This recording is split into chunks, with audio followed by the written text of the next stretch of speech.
Right, hi guys.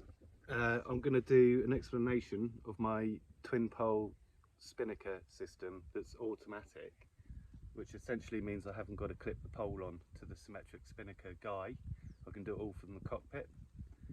There's quite a few people who have asked for an explanation, so I'm going to attempt to do that. But just to summarise, I've set this system up as a little bit of fun.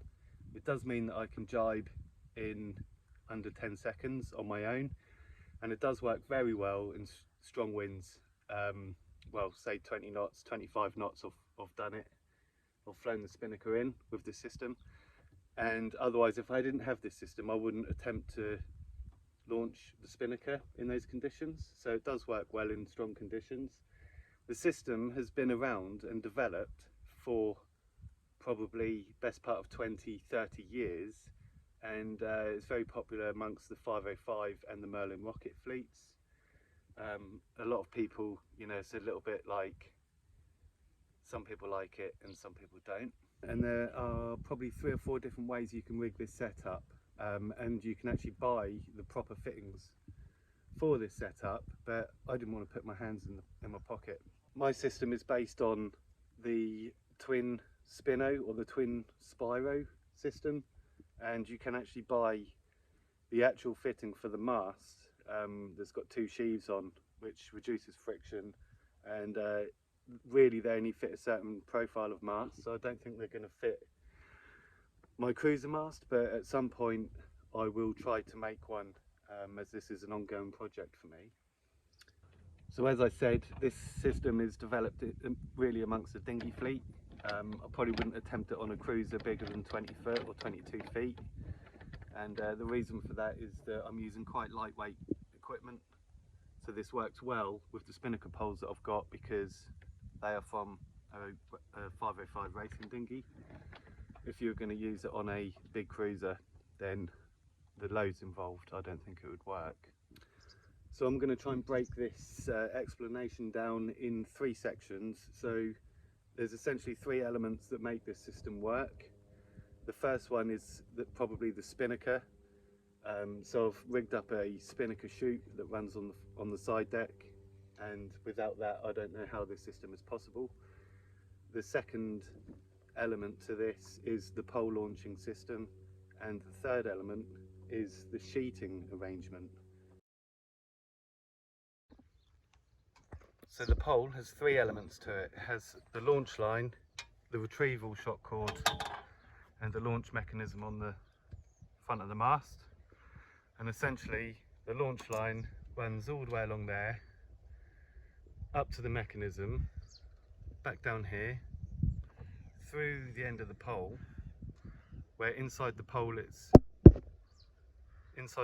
connected to dyneema to reduce friction, and out the other end, and on the other end of the dyneema there's a sail ring which is just sat there, and that is attached to the guy, or the guy runs through that. So basically when I pull the launch line here, it will pull all the line out the end of the pole, which will then, zoom in a bit,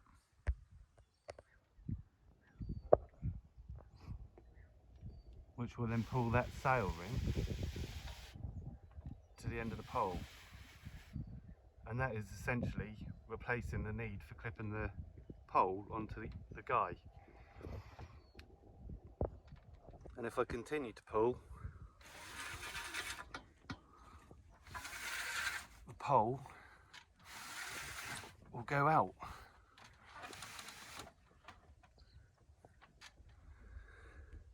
And as you can see, that has pulled the guy to the end of the pole. I've got a bit of shock cord running along there just to pull the pole forwards a bit, otherwise that'll end up swinging back here. And to retrieve the pole, it's just a case of uncleating here and letting it come all the way back in. So the retrieval shock cord, I had these sheaves that I drilled out and filed a nice hole, and the shock cord, essentially it runs inside the boom through a double block, all the way back down to a single block, back up through the other one on the double block, and then back down and out the other side here. And that is probably minimum what you need. I'm considering attaching the shock cord. I mean, it just goes in there at the moment and has a knot in it. So I'm considering running the shock cord all the way to the end of the pole on each side. That will give me an extra 5 meters of shock cord, which will make the pole easier to launch with it still coming back in easy. When the pole is back in, this line is able to run freely back out the end of the pole, and that's a fundamental part of this system.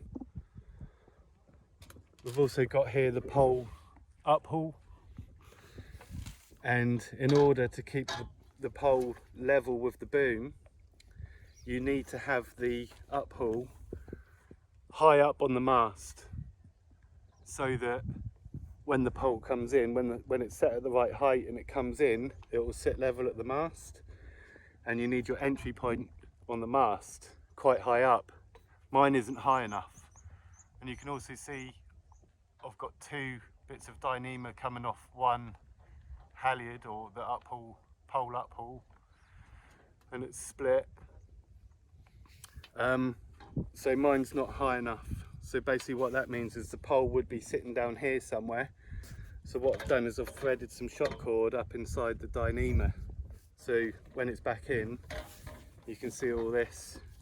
But when the pole is launched, there's tension on it, and that sets it at the right height. So really, to overcome that, I need to put another sheave in higher up on the mast. And you will notice that I don't actually have a pole downhaul, so there's nothing. Normally you'd have a bridle and a point on the foredeck to control the pole from kicking up. I don't have one of those, and I'll explain why in a minute. Then I've rigged up this basic system on the mast. As I say, you can get these proper mechanisms that will mount on, and they've got plastic sheaves in, which you can only get those to suit a certain profile of mast. So I wouldn't be able to get one to suit this. So I've just rigged this up just to get the system up and running. And it does rub on a few things, and it's not particularly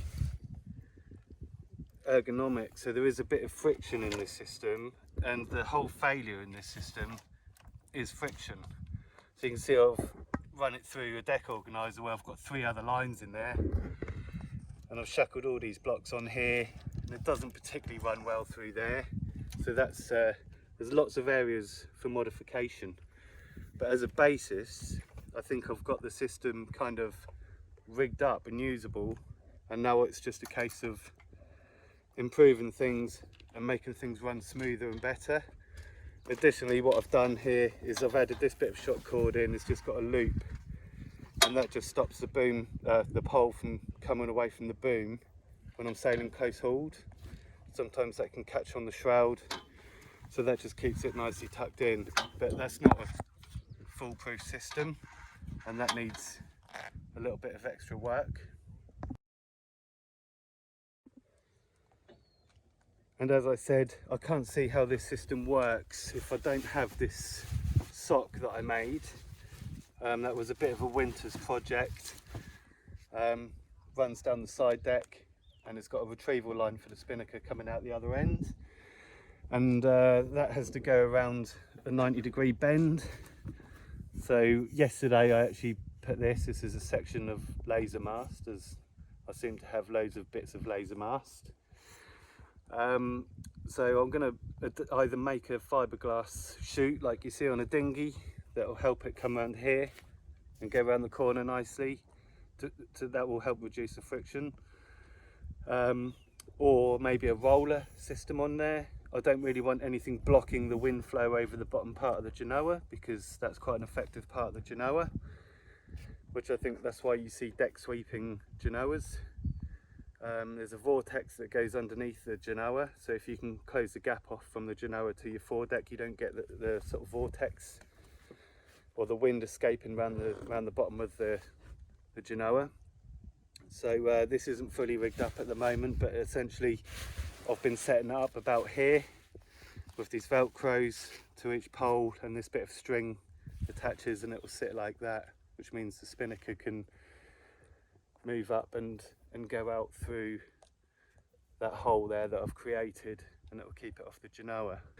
But for me, I wanted to rig this up as much like a dinghy as possible, and this is what I've come up with so far. So in terms of sheeting arrangement,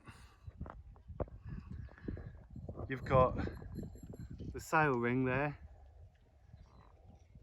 that's the guy. This would be attached to the tack of the spinnaker, so you can see that it's picked up the guy there, and if you follow where the guy runs down, the guy runs down to, quite simply at this stage,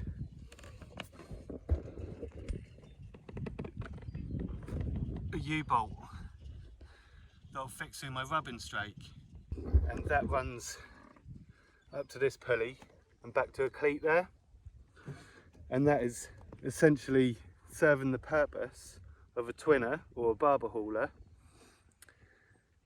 and because that's essentially pulling the sheet to this point instead of running back to the quarter. But I'm also running twin sheets, so this would be the lazy sheet. If the pole was set out on this side, this would be the lazy sheet, and on the leeward side I would be sheeting the spinnaker with the sheet that runs back. There's two main benefits to having twin sheets. One of them is that it acts as a downhaul, so it stops the pole from flying, so you can almost get away with not having a pole downhaul. So that's one less bit of string to have. Obviously I'd have to have one on either pole, so it gets away with that. The other benefit that it has is that they're preset, so all you have to do is launch the pole, and you don't have to then worry about pulling your twinners on to keep the end of the pole down, which essentially reduces the strain on the pole if it's sheeted midships. And the other side is I've got black marks on the line, so you can see black mark on there, so as long as that black mark is in the cleat, I know that I can launch the spinnaker, and that's not going to have it too close to the forestay. That will keep it away from the forestay, and that also helps when jibing. So in terms of jibing, it really is simply a case of getting onto a run and making sure that your guys are preset. So if I was to preset about there, then that means that when I jibe and launch the new pole, that's going to be about a foot away off the forestay. So when it comes to jibing, it really is a simple case of bringing the pole in, and what I normally do is I just grab this and just pull it all out, which doesn't take long at all. Then what happens is the spinnaker fills, and as it fills, the tack will move away from the boat again, and that will pull all of the dyneema out. And normally when that's pulled all the dyneema out, I will then go for the jibe and launch the pole on this side. And as I say, this is preset here, so I'll launch the pole that side.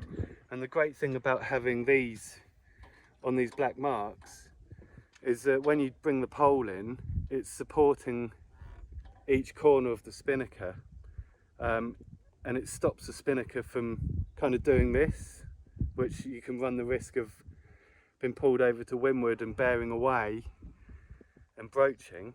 So what it does is it just tucks the sides of the spinnaker in, and it really helps it fly throughout the jibe. and then the moment you launch the new pole, that then picks up on your guy, and the sheet, your windward sheet then is you know, becomes a lazy sheet. So in very light winds I can fly it without even having to do these, use the actual sheets. I can just set these and that will sit very happily on a dead run. That's only when you go onto a reach where you start needing to sheet in on the actual sheets. So yeah, just a couple of extra points here is this socket, or this ball fitting, which is very similar to the Spyro fitting or the Easy Pole Launcher System fitting. I actually got that machined up and it runs inside the pole a good sort of 1.5 inches, and I got this made up from a friend who has access to a CNC machine. So he machined these up for me out of Delrin, and that's for part of the long-term plan when I've got the fitting on the front of the mast. That will be really useful, because that's exactly what I'm going to need. And then this end of the Spinnaker is literally a fitting. I had this fitting 3D printed, and that's just got a little hole in there to allow this to run out freely, and that's all it needs really.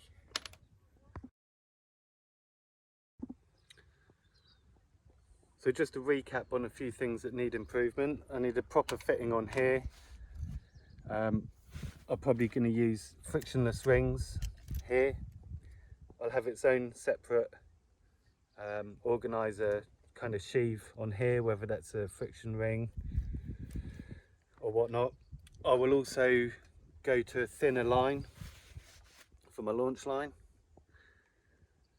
and I think that's probably going to be a really good start. I think I need to have a decent chute system on the pulpit, because when you add it all up, there's friction is involved in this. So because this is a thick line and there's no sheave on the pole, that end is just literally running on the Delrin ball. We've then got friction has been built up here, friction has been built up here, we've got friction in here, and it's a thick line, so we've got friction there. And we've also got friction on the twin sheets, because when I pull the Spinnaker down, that's got to pull 2 sets of sheets, so there's 2 lines either side, plus the halyard. I've got to pull it all down through this hole and into the chute, which there's quite a lot of friction involved there with it going into the sock. So my next move really is to attempt to reduce as much friction as possible. I can reduce this halyard size, that will help with the friction, but friction is your absolute enemy with this system. And as I say, I've set it up as a kind of basic system and tried it out, and I'm quite happy with it. And occasionally it doesn't work as well as what I want it to, but for the most part, whenever I've done any club racing, to be able to get the Spinnaker up as soon as you go around the windward mark, and get your jibes in super quick is really useful. And as I say, when it comes to stronger wind conditions, there's no way I would attempt to put the Spinnaker up, especially if I was on my own, in anything probably more than sort of 15 to 20 knot, probably 20 knot gusts. I probably wouldn't bother putting it up. So I hope I've covered the basics of this system, and as you can see, there's a lot of room for improvement. I never intended to sort of showcase this system as a final kind of professional outfit. So I hope you found this video useful. I've tried to explain it the best I could. As you can see, it's work in progress and there's quite a lot of room for improvement. Obviously, because I'm trying to do this on a DIY kind of budget, and it's just a bit of fun, it's a bit of a hobby, and if I can spend a bit more time on it and get it working absolutely perfectly, then that's the right result. But yeah, if you've got any comments, hit me up. Happy to answer any questions you may have.